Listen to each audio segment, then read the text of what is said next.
Pô, essa lembrança sua, André, de ver esses caras jogarem, cara, como é que é?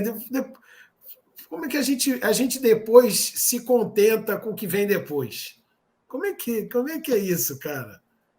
Pô, Então, eu ver um nasci... ataque do Santos como esse que Eu me você... lembro do Brasil perdeu. Eu estava em Santos de férias quando o Brasil perdeu a Copa do Mundo de 66. Eu falei assim, mas perdeu para quem? Não, a gente perdeu da Hungria e de Portugal. Eu falei, mas como? Né? Eu não entrava na minha cabeça de 8 anos de idade que a gente perdia de alguém. Não existia perder na minha vida. Tá? E agora, tem um agravante. Meu pai era uma pessoa perseverante, mas na malandragem. Então, na esperança, ele era uma pessoa muito boa, cara. Na esperança de que eu virasse corintiano, ele me levou em todos os clássicos dos anos 60 no Pacaembu e no Morumbi, cara. Que isso, cara? Meu pai me levou em todos os jogos do Tabu, menos o dia que o Corinthians ganhou em 68.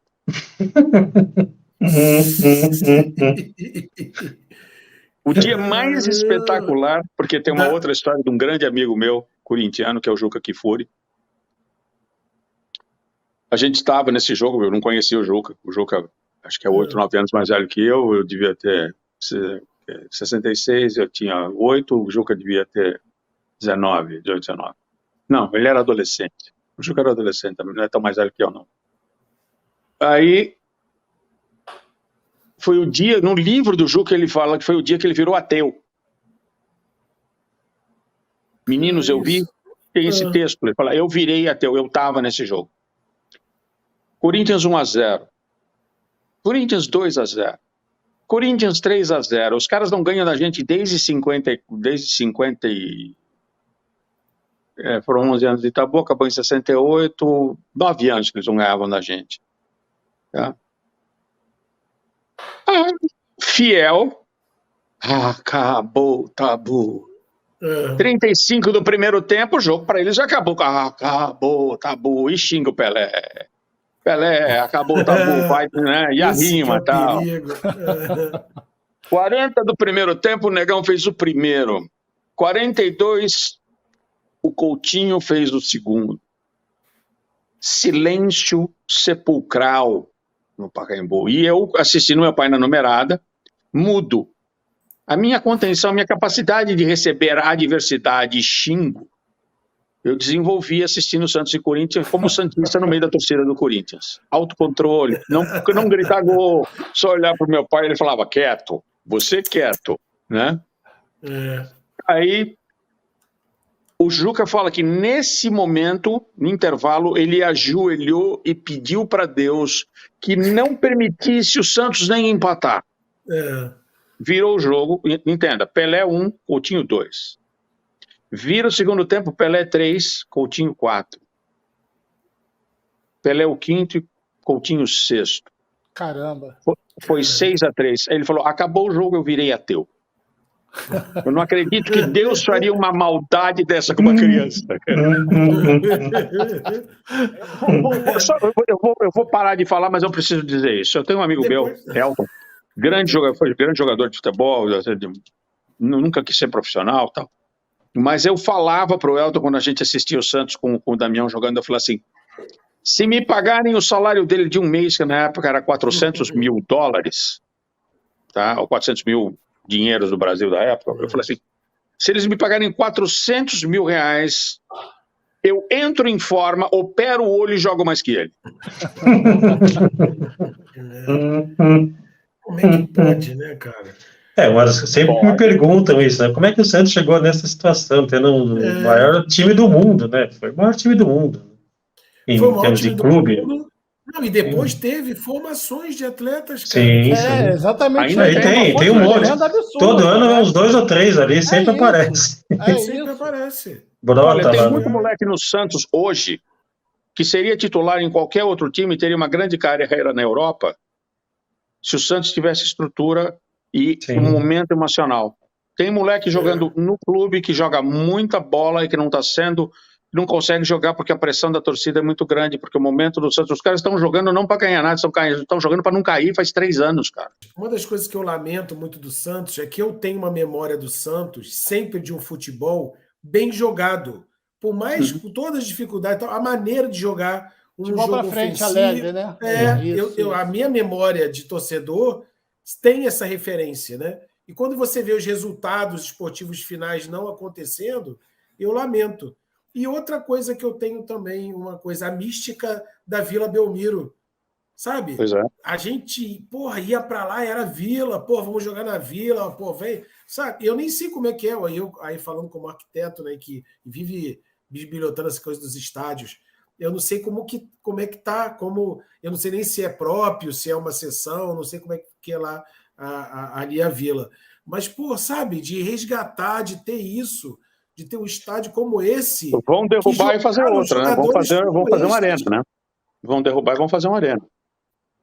Vão derrubar completamente? Eu vi alguns projetos, algumas ideias. Vão fazer uma arena.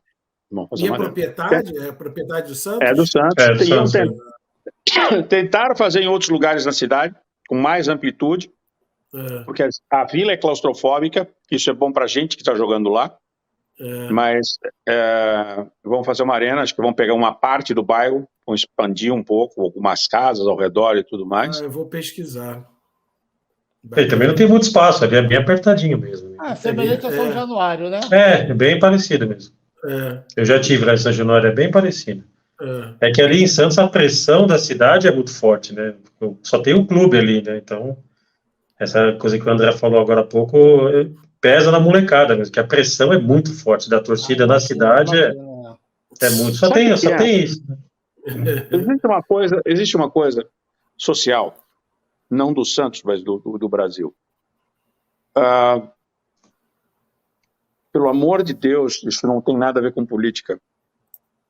Mas houve um controle entre 63, 64 em diante, por causa do governo militar, em que as pessoas não tinham muito direito de oba-oba. E o futebol era o ópio dessas pessoas. E jogador brasileiro não saía para fora do Brasil, porque o grande campeonato de se jogar era o brasileiro. E todos os times tinham grandes times, entre 55 e 70, não tinha time ruim no Brasil. Não tinha. É um fato. Tá? Então, você perder um clássico, alguma coisa assim, não tinha morte. Porque você ia para casa, o teu emprego estava garantido, a escola do teu filho pública estava garantida, a população era muito menor, a distribuição das coisas dentro do eixo Rio-São Paulo, que é o que eu conheço bem, não sei como, mas creio que do resto do Brasil tinham grandes times nessa época também, no Sul e em Minas. Mas nós temos um problema muito simples. Hoje em dia, o cara chega em casa, está muito difícil viver no Brasil. Está muito difícil viver no Brasil. Porque existe uma dualidade que é mundial. Aqui eu já falei sobre os dois times de futebol, que se estende pela questão religiosa e política. No Brasil, criou-se uma dualidade nos últimos 15, 20 anos, que era o PT e o anti-PT. Tá? E depois agora é o PT e o Jair. E essa dualidade virou uma coisa tão violenta, mas tão violenta, que o cara vai no estádio ele não consegue mais ir no estádio para se aliviar, ele vai para brigar. Ele não quer que o time dele ganhe, ele quer que o outro morra. É verdade, sabe? é verdade. Existe muita raiva no Brasil hoje. Pessoas que estão cobertas de razão, tá? Muito importante, as pessoas que estão cobertas de razão têm uma atitude extremamente hostil, independente da sua razão. Se você está certo, fica quieto, deixa o circo andar, cara. Porque você está só espraguejando, você está só reclamando. Quem reclama manda para o universo uma informação, o universo manda em dobro. Aceita, fica quieto e segue. Faz muito escarcéu. Sabe? E o Brasil está... eu passo pouquíssimo tempo no Brasil. Nos últimos 3 anos eu devo ter passado 1 mês e meio, 2 meses no Brasil. Nos últimos 3 anos, pré-Covid. Depois que eu saí do Brasil, eu fui para lá só em 2019. Então, fiquei 1 mês no Brasil. E depois, agora, foi mais 2 semanas Fui 2 vezes no ano passado e fiquei 30 dias no todo. E eu vejo isso em tudo. Não tem mais o São Paulino sacaneando o palmeirense, tem ele ofendendo o palmeirense, ele judiando o palmeirense, o corintiano. Muita agressividade no futebol. Eu vi, outra vez que eu fui ao estádio... esse comentário aí do André, né, Jorginho? Mas não, é perfeito. Não, a última vez que eu fui ao estádio, a gente foi eu e o Edu, inclusive, Edu Gomes. A gente foi assistir um jogo, não sei se foi Santos e Fluminense, não me lembro o jogo exatamente, mas assim, o ódio da torcida do Santos era com os próprios jogadores do Santos. Não lembro quem que estava mal na época lá, que os caras, se esse cara entrar em campo, eu vou matar. Com os próprios jogadores. Eu vi aquela cena e falei, meu filho estava acabando de nascer, eu falei, não vou deixar meu filho ser jogador, nem no próprio time o cara tem paz mais agora. Não. Imagina com o adversário, então, o que não acontece? Porque tá lá, ele tá tentando, ele vai para o estádio com a única esperança que o time dele ganhe, para que ele não seja mais pisoteado no dia do trabalho, ou que ele não se pisoteie por estar escolhendo um time que está numa fase tão desgraçada, porque você não deixa de ser santista, você não deixa de ser vascaíno, você não deixa de ser flamenguista, você não deixa, sabe? Mas a gozação deixou de ser sadia.